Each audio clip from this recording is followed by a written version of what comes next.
الحمد لله نحمده ونستعينه ونستغفره ونعوذ بالله من شرور أنفسنا ومن سيئات أعمالنا من يهده الله فلا مضل له ومن يضلل فلا هادي له أشهد أن لا إله إلا الله وحده لا شريك له وأشهد أن محمدا عبده ورسوله اللهم صل على محمد وعلى آل محمد كما صليت على إبراهيم وعلى آل إبراهيم إنك حميد مجيد اللهم بارك على محمد وعلى آل محمد كما باركت على إبراهيم وعلى آل إبراهيم إنك حميد مجيد أما بعد فإن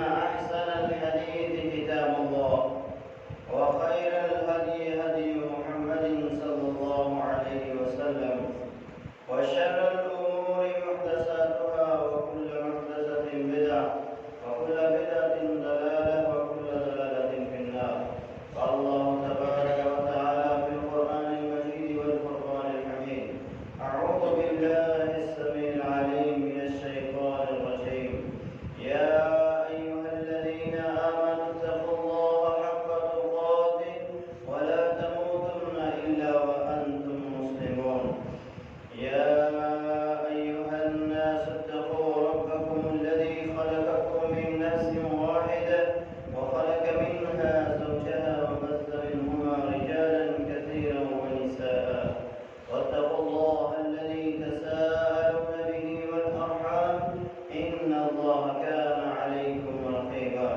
يا أيها الذين آمنوا اتقوا الله وقولوا قولا سديدا يصلح لكم أعمالكم ويغفر لكم ذنوبكم ومن يطع الله ورسوله فقد فاز فوزا عظيما قال الله تبارك وتعالى في القرآن المجيد والفرقان الحميد زين للناس حب الشهوات من النساء والبنين والقناطير المقنطرة من الذهب والفضة والخيل المسومة والأنعام والحرث ذلك متاع الحياة الدنيا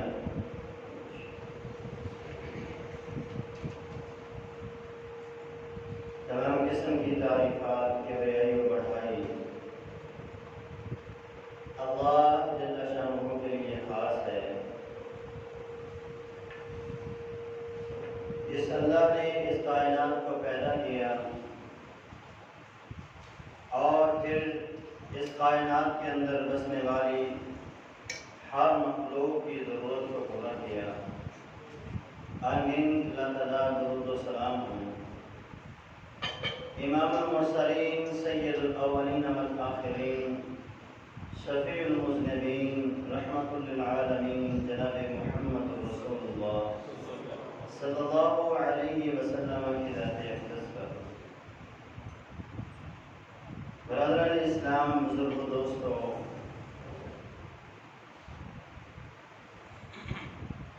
رسول اللہ صلی اللہ علیہ وسلم کی حدیث ہے. آپ نے ارشاد فرمایا ان المال حلوۃ خضرۃ، بے شک یہ مال جو ہے یہ بڑا ہی سرسبز و شاداب ہے، خوبصورت ہے، ہر بندے کو یہ اچھا لگتا ہے. سورہ کہف میں رب العالمین نے بھی اسی چیز کی طرف اشارہ کیا کہ المال والبنون زینت الحیات الدنیا، کہ مال اور یہ اولاد جو ہے یہ دنیا کی زیب و زینت ہے. جس قدر انسان کے پاس زیادہ ہوگی اس قدر وہ اس کے اوپر فخر کرتا ہے اور وہ اسے دیکھنے کے بعد خوش ہوتا ہے کہ اللہ نے مجھے اولاد سے نوازا، اللہ نے مجھے مال و دولت سے نوازا ہے. تو یہ چیز بھی انسان کے دل کے اندر ہوتی ہے کہ جتنی خوبصورت چیز ہوگی اتنی ہی اس کی کشش اور اس کی محبت انسان کے دل میں ہوتی ہے، اور اس قدر ہی انسان اس چیز کو حاصل کرنے کی کوشش بھی کرتا ہے کہ یہ خوبصورت چیز، یہ اچھی چیز مجھے مل جائے۔ تو دنیا کا مال بھی دنیا کی خوبصورت چیزوں میں سے ایک ہے، جس کے بارے میں ہر بندے کی یہی سوچ ہے، چاہے کوئی عالم ہے، چاہے کوئی دیندار ہے، چاہے کوئی بے دین ہے، دنیا دار ہے، ہر بندے کی خواہش یہی ہے کہ میرے پاس مال و دولت ہونا چاہیے۔ اسلام مال و دولت کی کثرت کو کس نگاہ سے دیکھتا ہے؟ رسول اللہ صلی اللہ علیہ وسلم نے ایک حدیث میں ارشاد فرمایا ابن آدم کے لیے دو چیزیں بہتر ہیں اور دونوں کو ہی وہ پسند نہیں کرتا، ایک مال کی کمی اور ایک موت۔ دونوں کو ابن آدم پسند نہیں کرتا، نہ موت کو پسند کرتا ہے نہ مال کی کمی کو پسند کرتا ہے، حالانکہ دونوں اس کے لیے بہتر۔ کیا مطلب؟ کہ جتنا مال کم ہوگا اتنا اس کا حساب بھی کم ہوگا، جتنا مال زیادہ ہوگا اتنا اس کا حساب بھی زیادہ ہوگا۔ نبی علیہ السلام نے حضرت عبد الرحمن بن عوف کے حوالے سے ایک حدیث بیان کی، مسند احمد نے اس کو نقل کیا۔ اللہ کے رسول فرماتے ہیں کہ میں نے خواب میں دیکھا قیامت قائم ہو گئی، جنتی جنت میں چلے گئے، جہنمی جہنم میں چلے گئے، ہم جنت میں پہنچ گئے تو 500 سال گزرنے کے بعد میں نے دیکھا کہ عبد الرحمن بن عوف جنت میں داخل ہو گئے۔ تو میں نے عبد الرحمن بن سے پوچھا کہ اتنی لیٹ؟ فرمایا اللہ کے رسول مال اس قدر تھا کہ اس کا حساب دیتے ہوئے اتنا وقت گزر گیا۔ یہ تو وہ لوگ تھے کہ جنہوں نے نہ دن دیکھا نہ رات دیکھی، رسول اللہ صلی اللہ علیہ وسلم کے ایک ایک اشارے پر اللہ کے رضا اور اس کی خوشنودی کو حاصل کرنے کے لیے 100 اونٹ، ہزار اونٹوں کے قافلے جنہوں نے بے دریغ اللہ کے راستے میں خرچ کی۔ یہ ان لوگوں کی کیفیت ہے جو حلال اور حرام کی تمیز کرتے ہوئے مال کماتے تھے، اور جنہوں نے بغیر حلال و حرام کے تمیز کیے کمایا ہوگا ان کا حساب کتنا کٹھن اور کتنا سخت ہوگا۔ تو اس لیے اللہ کے رسول نے فرمایا ابن آدم کے لیے مال کی کمی جو ہے وہ بہتر ہے، لیکن وہ اس کو پسند نہیں کرتا۔ اور خود رسول اللہ صلی اللہ علیہ وسلم کی کیفیت دیکھی، گھر کا عالم کیا ہے؟ سیدنا عمر فاروق رضی اللہ تعالی عنہ ایک دفعہ اللہ کے رسول صلی اللہ علیہ وسلم سے ملنے کے لیے آئے کہ رسول اللہ صلی اللہ علیہ وسلم کو سوئے ہوئے پایا۔ اللہ کے رسول صلی اللہ علیہ وسلم نے قمیض اتاری ہوئی تھی، تو جب حضرت عمر آپ کے پاس بیٹھے تو آپ اٹھ کے آپ جب بیٹھے تو آپ کے جسم پر کھجور کے پتوں کے نشان تھے۔ سیدنا عمر فاروق کی آنکھوں میں آنسو ہیں، رو رہے ہیں، اور کہہ رہا اللہ کے رسول آپ اللہ کے حبیب، اللہ کے پیارے،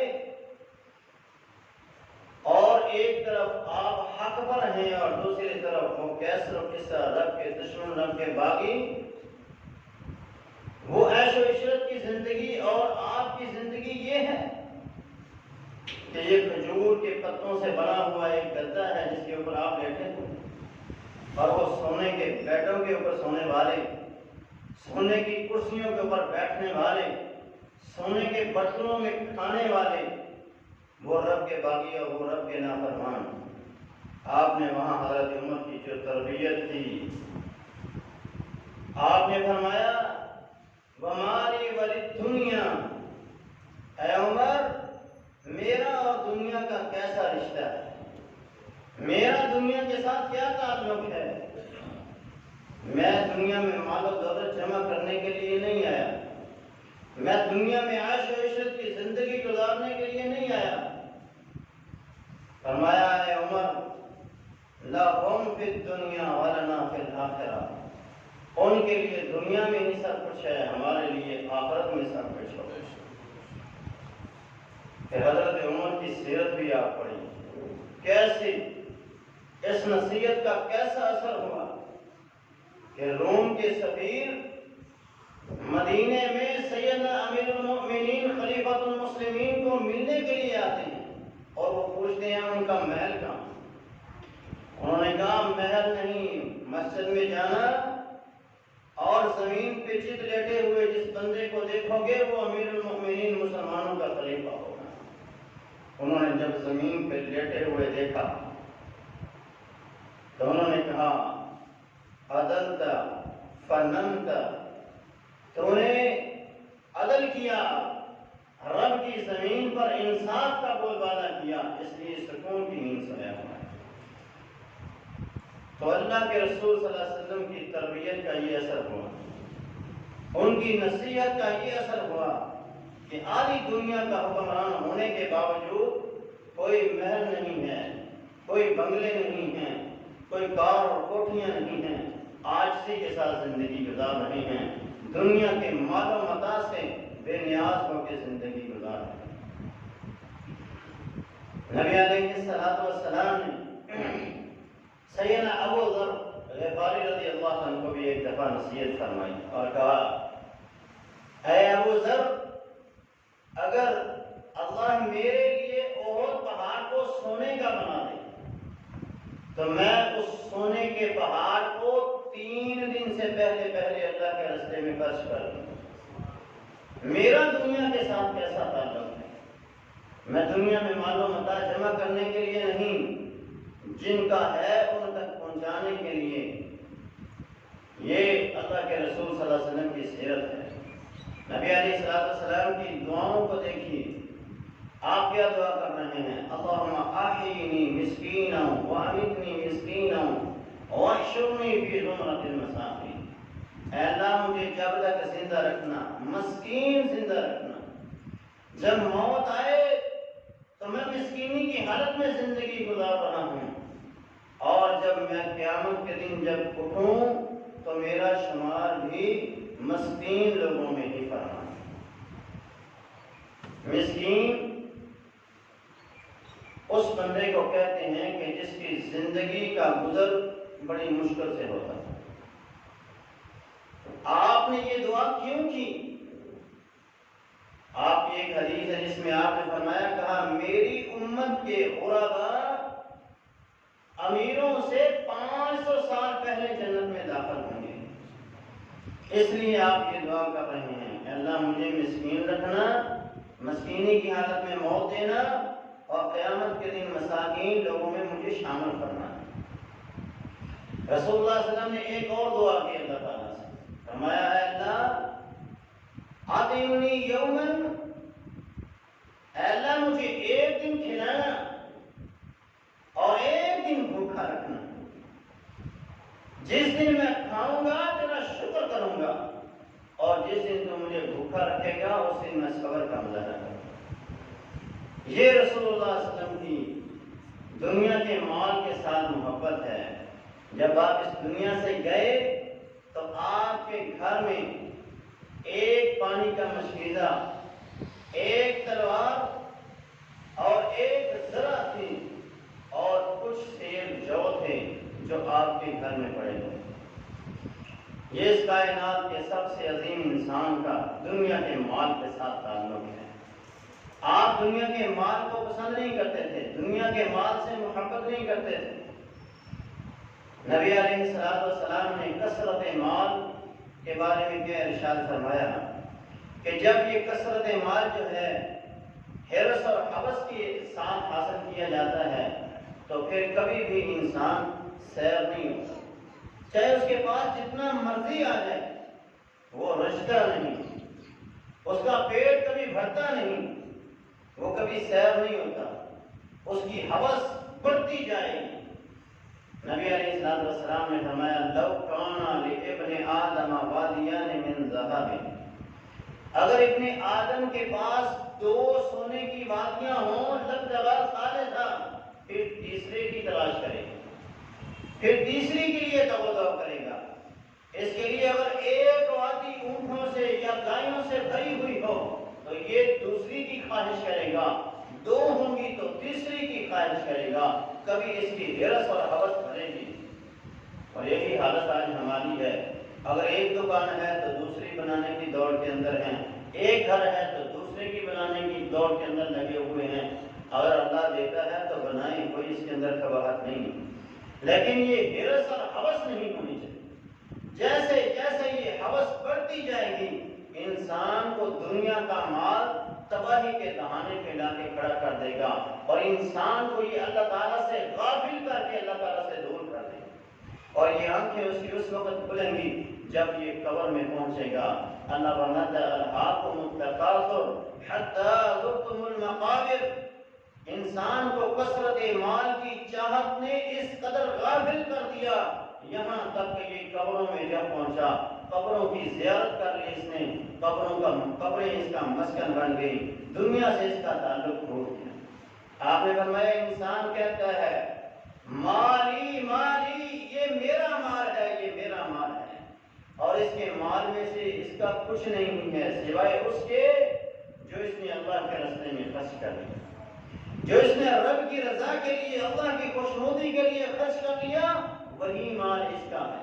نہیں تو کھا لیا فنا ہو گیا، پہن لیا وہ سیدھا ہو گیا، اور جو باقی بچ گیا وہ اس کا نہیں، اس کے رشتہ داروں کا، اس کے عزیز و اقارب کا ہے، اس کے وارثوں کا ہے. اور آپ نے فرمایا جب دنیا سے انسان جاتا ہے اس کے ساتھ، اس کے جنازے کے ساتھ 3 چیزیں جاتی ہیں. اس کی اولاد اس کے ساتھ جا رہی ہوتی ہے، اس کا مال اس کے ساتھ جا رہا ہوتا ہے، اور اس کے اعمال اس کے ساتھ جا رہے ہوتے ہیں. ان میں سے ایک چیز دنیا سے اس کے ساتھ جاتی ہے، باقی 2 واپس آ جاتی ہیں. مال اور اولاد واپس آ جاتا ہے، ساتھ جاتے ہیں تو اس کی زندگی کے عمل اچھے ہیں یا برے ہیں وہ اس کے ساتھ جائیں گے، اور وہی اس کا قبر میں بھی اس کے ساتھ ہوں گے، معاشرے میں بھی اس کے ساتھ ہوں گے، اور انہی کی بنیاد کے اوپر اسے جنت یا جہنم کا سرٹیفکیٹ دیا جائے گا. تو انسان جس مال کے لیے اس قدر تودع کرتا ہے، جس مال کی اس قدر چاہت کرتا ہے، اور جس قدر اس کے دل کے اندر محبت ہے، اس کا بھی نقشہ اللہ تعالیٰ نے قرآن مجید کے اندر کھینچا ہے. سورہ عادیات میں رب تعالیٰ نے فرمایا وَإِنَّهُ لِحُبِّ الْخَيْرِ لَشَدِيدٌ. مال کی محبت اس کے دل میں بہت زیادہ سخت ہے، بڑی سخت محبت ہے اس کے دل کے اندر مال کی، اور اس محبت کی وجہ سے یہ اس کو حاصل کرنے کی کوشش کرتا ہے. اور جب یہ حرص اور ہوس کو پہنچ جاتا ہے اور یہ مال کے اندر اس قدر ڈوب جاتا ہے، اس قدر اس کی محبت سخت ہو جاتی ہے کہ یہ تکبر پر اتر آتا ہے، تو اس وقت اس کا یہ کثرت مال جو ہے اس کے دین کو بھی نقصان پہنچاتی ہے، دنیا کو بھی نقصان پہنچاتی ہے، اور اس کی آخرت کو بھی نقصان پہنچاتی ہے. نبی علیہ السلام نے فرمایا مال اور عہدہ، مال اور جاہ و حشمت، مال اور بادشاہت، یہ 2 چیزیں انسان کے ایمان کا اس قدر نقصان کرتی ہیں.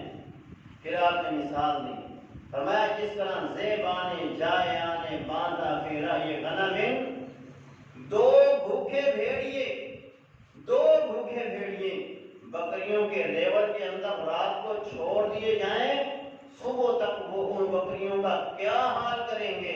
فرمایا اسی طرح جس طرح وہ ان بکریوں کو تہس نہس کر دیں گے، ان کو تباہ و برباد کر دیں گے، اسی طرح مال اور عہدہ جو ہے یہ انسان کے ایمان کو تباہ کر دیتا ہے کثرت مال کی وجہ سے. سیدنا موسیٰ علیہ السلام کا ایک امتی زمین کے اندر دھنسا دیا گیا. تکبرانہ چال چلتے ہوئے جب وہ اپنے گھر سے نکلا، اپنی چادر کو زمین پہ گھسیٹتے ہوئے آ رہا، لوگوں نے کہا کیا بات ہے. جو دیندار تھے انہوں نے اس کو سمجھایا تکبر نہ کرو، یہ مال جو تجھے رب نے دیا ہے یہ اللہ کا فضل ہے. اس نے کہا نہیں، انما اوتیتہ علی علم، یہ تو میں نے اپنے بلبوتے پر کمایا ہے. اپنی ذہانت اور اپنی فنکاری کی وجہ سے یہ مال کمایا ہے، اس میں اللہ کا کیا تعلق ہے؟ نعوذ باللہ من ذلک۔ اللہ تعالیٰ کو اس کی اس بات پہ اس قدر غصہ آیا، اس کے متکبرانہ بول رب کو پسند نہیں آئے، رب تعالیٰ نے اس کو نیچے رکھا، اس کے سارے خزانوں کو اس کے اوپر رکھا اور زمین کو حکم دیا کہ اس کو اپنے اندر نگل جا، اور فرمایا ہر روز وہ ایک بڑی زمین کے اندر نیچے جاتا ہے، اور اس کے مال نے، اس کی جماعت نے اسے ذرہ برابر بھی فائدہ نہیں دیا۔ اس لیے کثرت مال جو ہے یہ انسان کو تباہی کے دہانے پر لے آتی ہے۔ اگر انسان مال حاصل کرنے کے بعد عاجزی کا مظاہرہ نہیں کرتا، مال آنے کے بعد اگر تکبر دل کے اندر آ گیا تو اس کی تباہی، اس کی بربادی یقیناً ہے۔ عہدہ اگر اللہ دے دیتا ہے، وزارت اگر اللہ دے دیتا ہے اور انسان عاجز نہیں بنتا، متکبر بن جاتا ہے، تو اللہ اس بندے کو تہس اور نحس کر دیتے ہیں، تباہ و برباد کر دیتے ہیں۔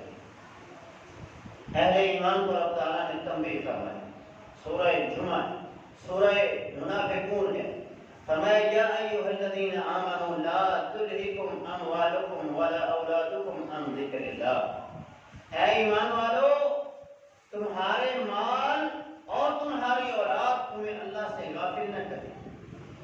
اگر ایسا ہو گیا وَمَن يَفْعَلْ ذَلِكَ فَأُولَٰئِكَ هُمُ الْخَاسِرُونَ، اگر ایسا ہو گیا تو پھر یاد رکھو تم لوگ نقصان اٹھانے والوں میں سے ہو جاؤ گے۔ آگے رب تعالیٰ نے ان لوگوں کا تذکرہ کیا جن کے مال نے انہیں دنیا سے غافل کر دیا، اللہ سے دور کر دیا، اللہ کی طرف آنے نہیں دیا۔ جب موت کا وقت ان پہ آتا ہے تو وہ کہتے ہیں لولا اخرتنی الی اجل قریب فاصدق واکن من الصالحین، مجھے کیوں نہ تھوڑی سی مہلت دے دی جائے کہ میں اس مہلت کے اندر صدقہ کر کے، مال کو خرچ کر کے میں نیک لوگوں میں سے ہو جاؤں اور اللہ کے برگزیدہ بندوں میں سے ہو جاؤں۔ لیکن وہاں رب نے پھر کہا وَلَن يُؤَخِّرَ اللَّهُ نَفْسًا إِذَا جَاءَ أَجَلُهَا، جب میرا مقرر کیا ہوا وقت آ جاتا ہے، جب انسان کی موت کا وقت آ جاتا ہے، پھر اسے کسی قسم کی مہلت نہیں دی جاتی۔ تو اس لیے مال اگر اللہ نے دیا ہے، مال دولت سے اگر اللہ نے نواز دیا ہے، اچھا کاروبار، اچھا گھر اور رزق کی فراوانی رب نے دے دی ہے، تو پھر ہمیں چاہیے کہ ہم اللہ تعالیٰ کی شکر گزاری کریں اور اللہ کے شکر گزار بندے بن جائیں اور اللہ سے کبھی غافل نہ ہوں۔ اللہ نے اپنے مومن بندوں کا تذکرہ کیا تو فرمایا رجال لا تلہیہم تجارت ولا بیع عن ذکر اللہ، میرے ایسے بندے ہیں جنہیں ان کی تجارتیں، ان کے مال، ان کی خرید و فروخت مجھ سے غافل نہیں کرتی، وہ ہمیشہ میری یاد کے اندر ڈوبے رہتے ہیں۔ تو مال و دولت کی کثرت اسلام نے پسند نہیں کی۔ اگر اللہ اپنی عنایات سے نوازتا ہے، اگر اللہ اپنے فضل سے نوازتا ہے، ذالک فضل اللہ، یہ اللہ کا فضل ہے، اگر اللہ عطا کر دے تو اس پہ اللہ کی شکر گزاری کرنی چاہیے اور پھر اس مال سے دائیں بائیں آگے پیچھے خرچ کرتے جائیں جو مال اللہ نے آپ کو عطا کیا ہے۔ ایک تو یہ آپ کے مال، آپ کا مال جو ہے یہ ہمیشہ آپ کے پاس رہے گا، کبھی ختم نہیں ہوگا، اور دوسرا اس مال کا آپ حق ادا کر کے اللہ کے ہاں سرفروغ ہو جائیں گے۔ نبی علیہ السلام نے کثرت مال کو پسند نہیں کیا، لیکن آپ نے کئی صحابہ کے لیے یہ دعا فرمائی۔ سیدنا انس رضی اللہ عنہ کے بارے میں آپ نے یہ دعا کی اللہم اکثر مالہ و ولدہ، اے اللہ انس کی اولاد اور اس کے رزق کو بڑھا دے، زیادہ کر دے۔ سیدنا انس فرماتے ہیں اس کے بعد پھر میرا رزق اس قدر بڑھا کہ وہ میری گنتی کے اندر میرے جو جانور تھے وہ نہیں آتے تھے، اور میری اولاد کی کیفیت یہ تھی کہ میرے پوتے پوتیاں دوتے دوتریاں جو تھی ان کی تعداد 100 سے زیادہ تھی۔ تو نبی علیہ السلام نے کئی صحابہ کے لیے دعائیں بھی کی ہیں کہ اللہ تعالیٰ ان کے رزق کے اندر اور ان کی اولاد کے اندر اللہ برکت کا نزول فرمائے کہ انہیں اللہ زیادہ فرمائے۔ ایک صحابی تھے جنہیں نبی علیہ السلام نے ایک درہم دیا اور انہوں نے کہا ایک بکری خرید کے لا۔ وہ بازار میں گئے اور انہوں نے ایک بکری 1 درہم میں خرید لی اور پھر اسی بکری کو 2 درہم میں فروخت کر کے 1 درہم میں اور بکری خریدی، 1 درہم بھی ساتھ لے آئے اور بکری بھی ساتھ لے آئے، اور اللہ کے رسول صلی اللہ علیہ وسلم کو لا کے کہا اللہ کے رسول میں درہم بھی بچا لایا اور بکری بھی خرید لایا۔ تو آپ نے فرمایا کیسے کیا؟ فرمایا میں نے اس طرح تجارت کی۔ آپ نے فرمایا اللہم بارک لہو فی بیعہ، اے اللہ اس کی تجارتوں کے اندر برکتیں نازل فرما۔ فرمایا اس کے بعد پھر یہ کیفیت ہوتی کہ میں مٹی کے اوپر بھی ہاتھ رکھتا تو مٹی بھی مجھے فائدہ دیتی، وہ بھی میرے لیے سونا بن جائے۔ تو نبی علیہ السلام نے بعض صحابہ کی تجارت کے لیے اور بعض صحابہ کے رزق اور مال کے لیے بھی آپ نے دعائیں فرمائی، اور جو مالدار صحابہ تھے انہیں مال کی وجہ سے اللہ نے جنتیں بھی عطا فرمائی۔ تو اس کو اگر حاصل کیا جائے تو اسلام کی حدود اور قیود کے اندر رہ کر، جو اسلام نے شرائط عائد کی ہیں اس کے اندر رہ کر اگر کوئی بندہ مال کماتا ہے، رزق کماتا ہے اور اللہ اسے رزق عطا کرتا جاتا ہے، اس کے مال کے اندر، اس کے رزق کے اندر اضافے کرتا جا رہا ہے، تو پھر اس کے اندر کوئی قباحت نہیں ہے، وہ مال اللہ کا فضل ہے، اس کی رحمت ہے۔ نبی علیہ السلام نے کچھ ایسے اعمال ہمیں بتلائے کہ جن کو جب انسان اختیار کرتا ہے تو خود بخود اس کا مال اور اس کا رزق جو ہے وہ بڑھنا شروع ہو جاتا ہے۔ اس میں پہلا نمبر ہے اللہ کی ذات پر توکل۔ وَمَن يَتَوَكَّلْ عَلَى اللَّهِ فَهُوَ حَسْبُهُ، جو بندہ اللہ پر توکل کرتا ہے اللہ اسے کافی ہو جاتا ہے۔ جیسا انسان کا توکل اللہ کے لیے ہوگا ویسا ہی اللہ اپنے بندے کو اس کے گمان کے مطابق ملے گی۔ رسول اللہ صلی اللہ علیہ وسلم کی حدیث ہے، آپ نے فرمایا اللہ فرماتا ہے انا عند ظن عبدی بی، میرا بندہ میرے بارے میں جیسا گمان رکھتا ہے میں اس کے گمان کے مطابق، اس کی سوچ کے مطابق اسے ملتا ہوں۔ اس کی سوچ جتنی اچھی ہوگی، جتنا وہ اللہ پہ توکل اور بھروسہ کرے گا، اس قدر اللہ اس کو اپنی فضل سے نوازتا جائے گا، اپنی رحمتوں سے نوازتا جائے گا۔ نبی علیہ السلام کے پاس اشعری قبیلہ اسلام قبول کر کے آیا، مسلمان ہو کے مدینے کے قریب پہنچے تو بھوکے تھے۔ انہوں نے اپنے 2 سفیروں کو بھیجا اللہ کے رسول کے پاس جائیں اور انہیں جا کے کہیں ہمارے لیے کھانے کا انتظام کیا ہے۔ وہ 2 آدمی جب اللہ کے رسول کے دروازے پر پہنچے تو انہوں نے اندر سے قرآن مجید کی اس آیت مبارکہ کو سنا، ما من دابۃ الا علی اللہ رزقها ويعلم مستقرها ومستودعها وما من دابۃ فی الارض الا علی اللہ رزقها۔ اس آیت کو سنا کہ زمین کے اندر جتنے جاندار ہیں، جتنے چھپائے ہیں، تمام کے تمام کا رزق اللہ کے اوپر ہے۔ وہ جانتا ہے وہ کہاں پر ہیں، وہ وہاں پہ ان کو رزق پہنچاتا ہے۔ وہ وہاں سے واپس پلٹ گئے اور قبیلے والوں کے پاس جا کے کہتے ہیں انتظام ہو گیا، اللہ کے رسول نے کہا ہے کھانا آ جائے۔ اب انہوں نے توکل اللہ پہ کیا، اس آیت کو سننے کے بعد واپس چلے گئے۔ تھوڑی دیر ہوتی ہے کہ ایک آدمی اپنے سر پہ ایک پتیلا گوشت کا لیے ہوئے اور ایک بندے نے اپنے سر پہ روٹیوں کا ٹوکرا رکھے ہوئے وہ وہاں پہنچ گئے اور انہیں دے کر چلے گئے۔ انہوں نے کھانا کھایا، کھانا بچ گیا، انہوں نے کہا یہ کھانا واپس اللہ کے رسول کو بھیج دیے۔ اللہ کے رسول کے پاس جب کھانا آیا تو آپ نے فرمایا یہ کھانا میں نے بھیجا ہی نہیں اور نہ ہی تمہارے کو 2 بندے میرے پاس آئے تھے۔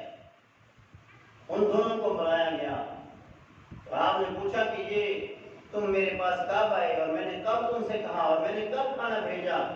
فرمایا اللہ کے رسول ہم آئے تھے لیکن آپ یہ آیت پڑھ رہے تھے، اس وقت ہم نے اللہ پہ توکل کیا، بھروسہ کیا، واپس چلے گئے اور ہم نے کہا جب اللہ جانوروں کے رزق کا ذمہ لے رہا ہے تو ہم انسان اشعری قبیلہ ان سے کہیں زیادہ اللہ کے ہم موصوف ہیں، ہمارے رزق کا بھی اللہ بندوبست کرے گا، ہمیں بھی کسی قسم کی کوئی پریشانی نہیں ہے، واپس چلے گئے۔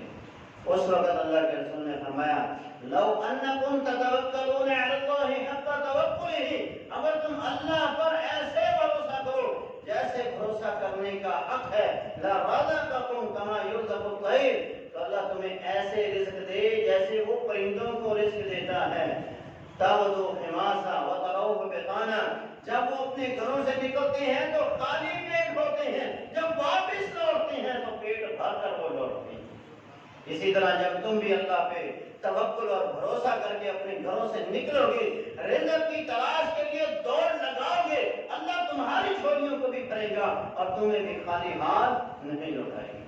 جیسا توکل اللہ پہ ہوگا ویسا ہی اللہ رزق سے نوازے گا، ویسے ہی اللہ اپنے بندوں کو ملتا ہے. ام ایمن رضی اللہ تعالیٰ عنہ فرماتی ہیں جب میں ہجرت کر کے مکہ سے مدینہ کی طرف آ رہی تھی تو راستے میں اس قدر پیاس اور بھوک کی شدت تھی کہ میں بے ہوش ہو کے گر گئی.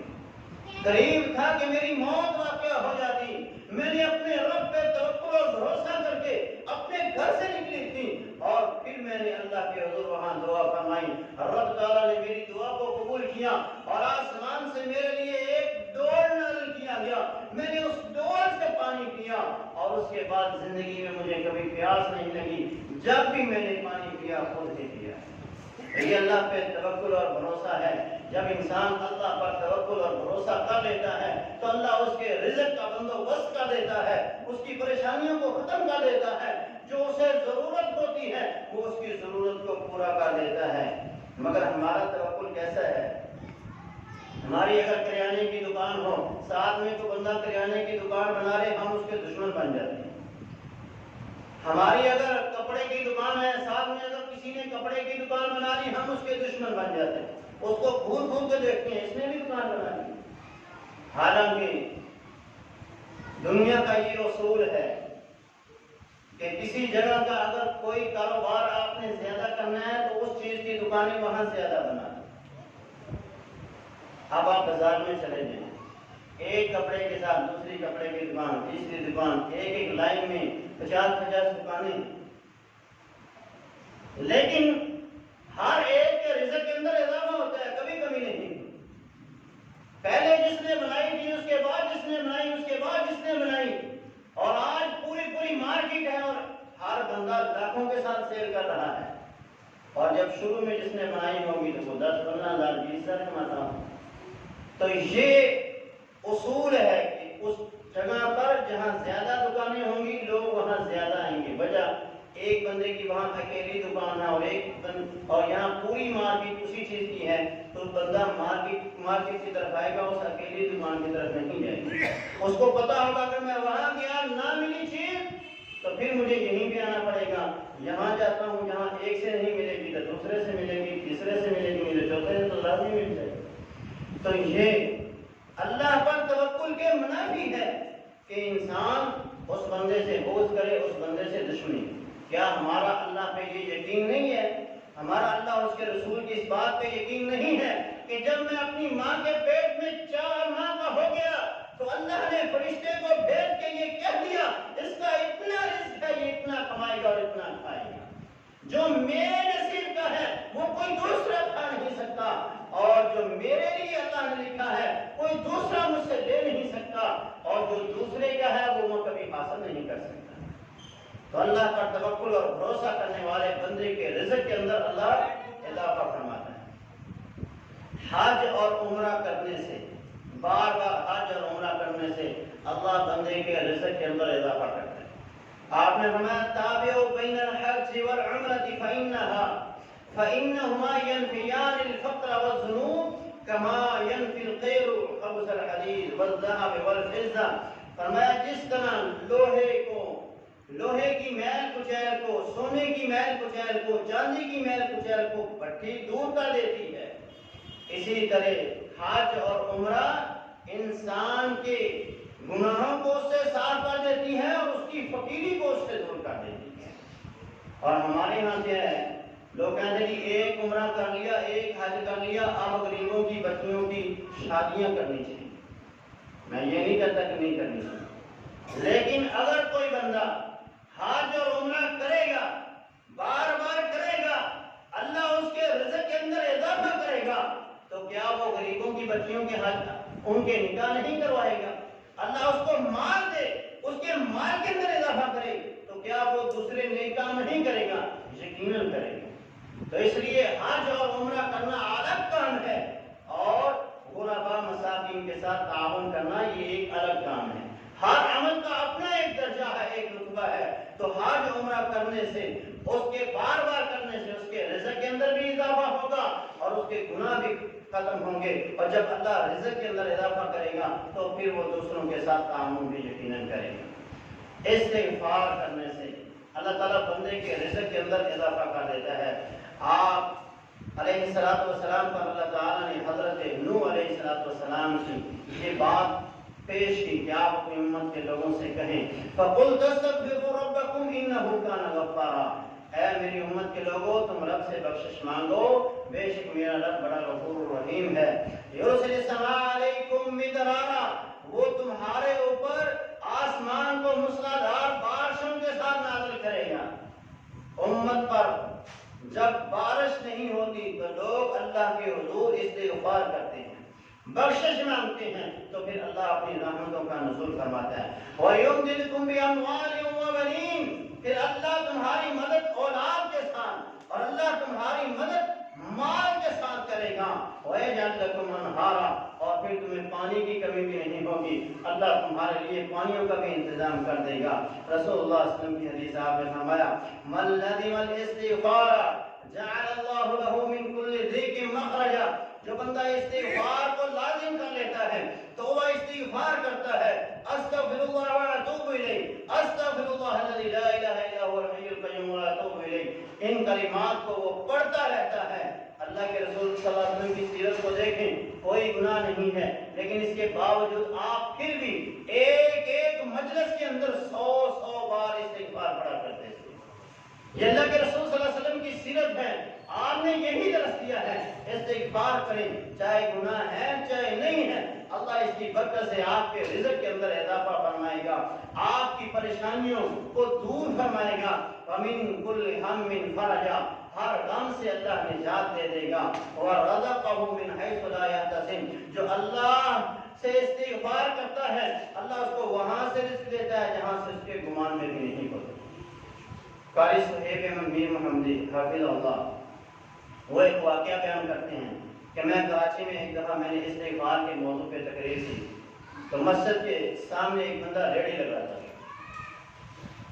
کہا اس بندے نے کہا استغفار کے اتنے فوائد ہیں، تو اس نے استغفار پڑھنا شروع کر دیا، کہا اتنا استغفار اس نے پڑھا کہ اگلے سال اس مسجد والوں نے پھر مجھے درس کے لیے بلایا، تو وہ بندہ اپنی نئی گاڑی کے ساتھ مسجد کے باہر کھڑا ہے اور اس نے کہا جی کھانا آج آپ نے میرے گھر میں کھانا، کہا انتظامیہ نے بڑا کہا کہ نہیں، اس نے کہا کہ نہیں جو مرضی ہو جائے کھانا میں نے ان کو آج اپنے گھر میں کھلانا، کہا انتظامیہ مان لی، ہم چلے گئے ان کے گھر، اس نے کہا جی 1 سال پہلے میں یہاں پہ ریڑھی لگاتا ہوں، اور پھر میں نے آپ کی تقریر سننے کے بعد استغفار کو لازم کر لیا، اس قدر میں استغفار پڑھتا تھا، چلتے پھرتے اٹھتے بیٹھتے ہر وقت، فرمایا اس کی یہ برکت ہوئی کہ اس ریڑھی سے میرا کاروبار بڑھ گیا، اور آج میرے پاس یہ گاڑی بھی ہے اور یہ میرے پاس دکانیں بھی ہیں اور یہ میرا عظیم الشان گھر بھی ہے۔ تو جو بندہ استغفار کرتا ہے اللہ تعالیٰ اس کے رزق کے اندر اضافہ کر دیتا ہے، اس کی من چاہی خواہشات بھی اللہ پوری کر دیتے ہیں۔ امام احمد بن حنبل رحمۃ اللہ علیہ فرماتے ہیں میں ایک جگہ پر میں گیا تو وہاں میں مسجد میں بیٹھا ہوا تھا کہ مسجد کا جو خادم تھا یا قاری تھا اس نے مجھے کہا کہ بزرگوں باہر نکلو ہم نے مسجد بند کر دی، تو میں نے اس کو یہ نہ کہا کہ میں احمد بن حنبل ہوں، میں باہر نکل کے مسجد کی سیڑھیوں پہ بیٹھ گیا، وہاں سے ایک آدمی گزر رہا تھا، اس نے دیکھا کہ یہ بزرگ بندہ ہے بیٹھا ہوا یہاں، میں نے کہا جی آپ میرے ساتھ چلیں، کہا میں اس کے ساتھ چلا گیا، وہ نان بھائی تھا، نان بنانے والا، جس طرح یہ پٹھانوں کے سامنے تندور ہے، کہتا وہ اپنے کام کرتا رہا، آٹا گوندتا رہا، جو بھی اس نے کرنا تھا وہ کرتا رہا، پر اس کے ہونٹوں کو میں نے دیکھا کہ وہ حرکت کرتے رہتے۔ میں نے اس کو کہا کہ جب تو کام کرتا ہے تیرے ہونٹ ہلتے ہیں کیا کرتا ہے؟ اس نے کہا میں استغفار کرتا ہوں۔ اس نے کہا اس کا تجھے کوئی فائدہ ہوا؟ تو میں آج تک میں نے جو خواہش کی اللہ نے وہ پوری کی ہے۔ اس نے کہا کوئی رہ گئی ہو؟ اس نے کہا ایک انہوں نے کہا وہ کیا؟ کہا میری خواہش ہے کہ میں امام احمد بن حنبل سے ملوں، لیکن وہ بغداد میں عراق میں رہتا ہے اور میں یہاں ہوں، بہت دور ہوں اس سے، میری اس سے ملاقات لگتا نہیں ہے کہ ہو۔ فرمایا کہ خوش ہو جا، اللہ نے تیری وہ خواہش بھی پوری کر دی، میں ہی امام احمد بن حنبل ہوں۔ تو جو بندہ استغفار کرتا ہے اللہ اس کی رزق کے دروازوں کو کھول دیتا ہے اور اس کی پریشانیوں کو اللہ دور کر دیتا ہے، اس کی منچائی خواہشات پوری ہوتی ہے۔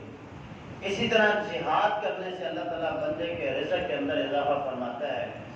آپ نے فرمایا میری امت کی ایک جماعت ہمیشہ آپ کے لیے لڑتی رہے گی اور لوگوں کے دل، قوموں کے دل ان کے لیے ٹیڑھے ہو جائیں گے، وَيَرْزُقُهُم مِّنْهُم، اور اللہ پھر انہی کافروں سے انہیں رزق دے گا، حَتَّى تَقُومَ السَّاعَةُ، یہاں تک کہ قیامت قائم ہو جائے گی۔ تو جو لوگ جہاد کرتے ہیں اللہ ان کے رزق کا بندوبست بھی جہاد سے ہی کر دیتا ہے۔ ہماری نظریں تو IMF کے اوپر ہوتی ہیں، ہماری نظریں تو کافروں کے خزانوں کے اوپر ہوتی ہیں، ہماری نظریں اللہ کے خزانوں پہ نہیں ہیں۔ ہمارے حکمران اور ہر بندے کا یہی دین ہے کہ وہاں سے آئے گا تو ہم کھائیں گے۔ نہیں میرے مسلمان بھائیوں، اللہ کے خزانے تو اتنے وسیع ہیں، اولین و آخرین، جن و انس سب اکٹھے ہو جائیں ایک میدان کے اندر، ہر بندہ اپنی خواہش کے مطابق اللہ سے مانگے اور اللہ اس کی خواہش کے مطابق اس کو دے۔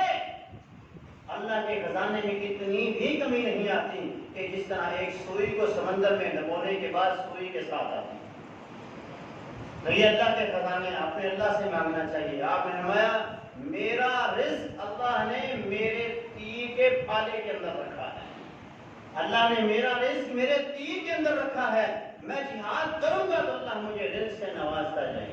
مسلمان کیا تھے، جیسے جیسے انہوں نے جہاد کیا، قتال کیا، اللہ نے دنیا میں حکمرانی بھی انہیں عطا فرمائی اور دنیا ان کے قدموں میں بھی اللہ نے ڈالی۔ کمزوروں ضعیفوں کی مدد کرنے سے اللہ ان کے رزق میں اضافہ کرتا ہے۔ آپ نے فرمایا حل تنصرون وترزقون الا بضعفائکم، تمہیں تمہارے کمزوروں کی وجہ سے اور تمہارے غریبوں کی وجہ سے اللہ رزق دیتا ہے۔ جب تم ان پہ خرچ کرو گے اللہ تمہارے رزق کے اندر اضافہ کرے گا۔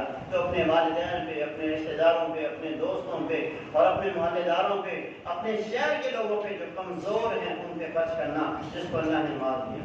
اسی طرح دیندار لوگوں پہ خرچ کرنا۔ نبی علیہ السلام کے پاس ایک بندہ آتا ہے، وہ آپ کہتے ہیں اللہ کے رسول میرا بھائی کام نہیں کرتا، میں سارا دن محنت اور مشقت کرتا ہوں، تو آپ انہیں سمجھائیں کہ وہ میرے ساتھ کام پہ جایا گیا۔ آپ نے وہ کیا کرتا ہے؟ کہا اللہ کے رسول وہ سارا دن مسجد میں رہتا ہے، جب کھانے کا ٹائم ہوتا ہے گھر آ جاتا ہے، کھاتا ہے، پھر مسجد میں چلا جاتا ہے۔ تو وہاں آپ نے ارشاد فرمایا لعلک ترزق بہ، شاید تجھے اسی کی وجہ سے رزق دیا جا رہا ہے۔ تو دیندار لوگوں پہ خرچ کرنا، طلباء کے اوپر خرچ کرنا، نیک لوگوں کے اوپر خرچ کرنا، اس سے اللہ رزق کے اندر اضافہ کرتا ہے۔ اور جب آپ کی کوئی بندہ دعوت کرتا ہے، کسی کے گھر میں آپ جاتے ہیں، تو آپ کا یہ فرض بنتا ہے کہ آپ اس کے لیے دعا کریں۔ اللہ کے نبی صلی اللہ علیہ وسلم نے فرمایا جب تم کسی کے گھر میں جاؤ کھانا کھاؤ تو اس کے لیے دعا کرو اللہم بارک لہم فیما رزقتہم واغفر لہم وارحمہم، اللہ ان کے رزق میں برکت نازل فرما اور ان کو معاف فرما اور ان کی بخشش فرما دے۔ اور اگر کسی نے آپ کی افطاری کروائی ہے تو ان کے لیے بھی دعا کرنی چاہیے۔ آپ عندکم الصائمون وآکل طعامکم الابرار وصلت علیکم الملائکہ، یہ دعا ان کے لیے پڑھنی چاہیے۔ تو جب آپ ان کے لیے دعا کریں گے اللہ آپ کے رزق کے اندر بھی اضافہ کرے گا، ان کے رزق کے اندر بھی اضافہ کرے گا۔ اللہ تبارک و تعالیٰ سے دعا ہے کہ اللہ ہمیں حلال وسیع پاکیزہ رزق عطا فرمائے اور آسانیوں والا رزق عطا فرمائے، بغیر مشقتوں کے اللہ ہمیں رزق عطا فرمائے۔ اقول قولی ھذا استغفر